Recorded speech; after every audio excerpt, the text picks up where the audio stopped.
बंगाल चुनाव में 15 दिन तक मैं बंगाल में ही रहने वाला हूं।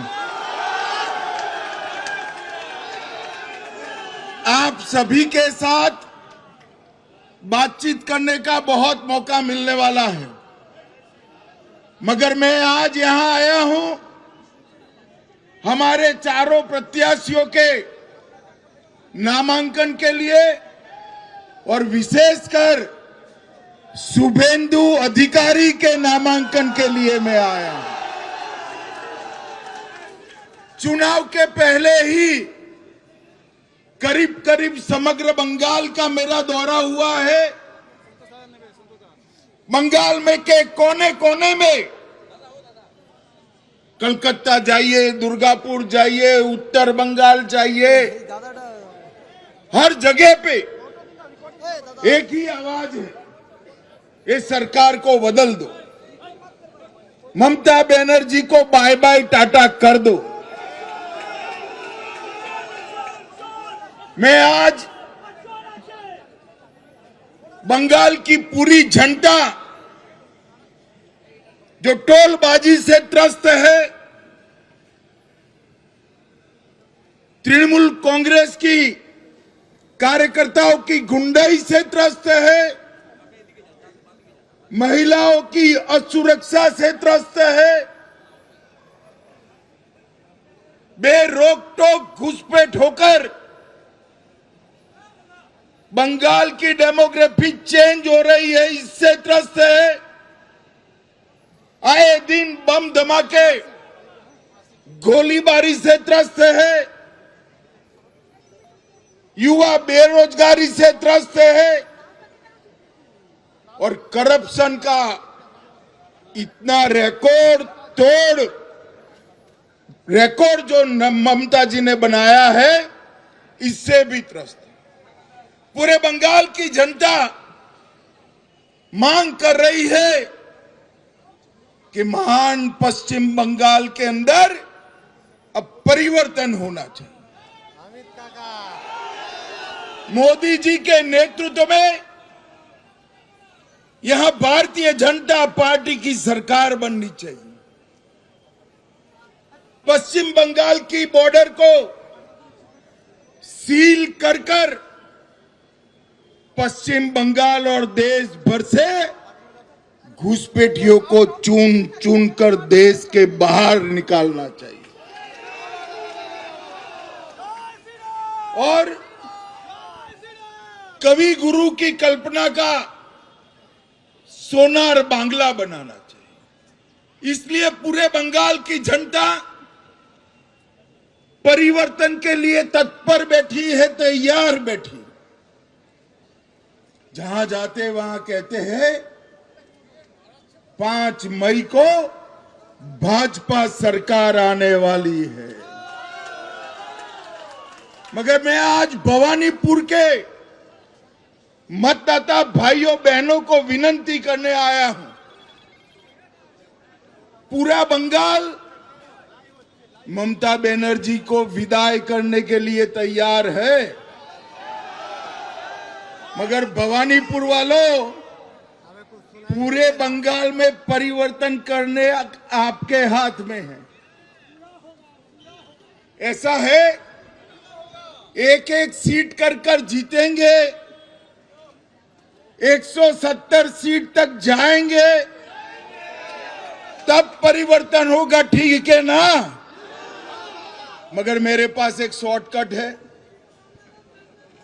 अगर भवानीपुर वाले एक ही सीट जिता दे तो परिवर्तन अपने आप हो जाएगा। अरे शुभेंदु दा हमारे नंदीग्राम से लड़ना चाहते थे। मैंने शुभेंदु दा को कहा था कि सिर्फ नंदीग्राम नहीं, ममता के घर में जाकर उसको हराना। और इनका रिकॉर्ड है,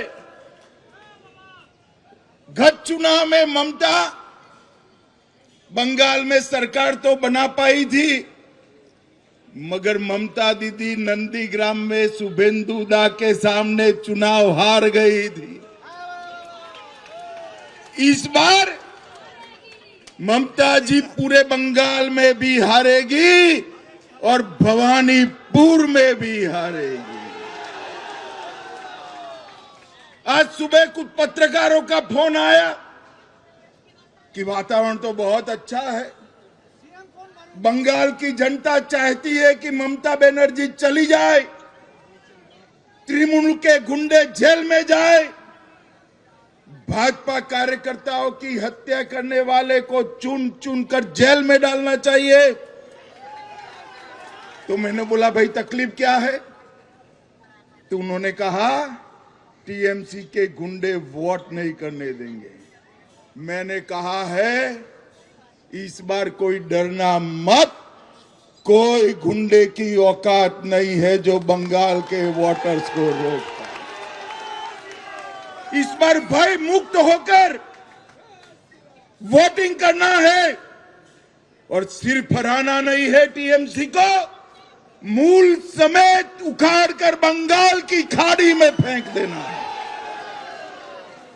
भाइयों बहनों, जिस प्रकार से बंगाल में भ्रष्टाचार का शासन हो गया, टोलबाजी फैल गई, सिंडिकेट ने बंगाल की जनता का जीना हराम कर दिया है और घुसपैठ इतनी बढ़ा दी कि पश्चिम बंगाल का अस्तित्व ही खतरे में आ गया है। इस सारी चीजों का एक ही रास्ता है, नरेंद्र मोदी के नेतृत्व में बंगाल में भारतीय जनता पार्टी की सरकार बनाना। दो, जिस राज्य ने मोदी जी पर भरोसा रखकर सरकारें बनाई, वो सभी राज्य विकास के रास्ते पर आगे चल गए। अब बारी हमारे बंगाल की है। मुझे बताओ भवानीपुर वालों, बंगाल में परिवर्तन करना है या नहीं करना है?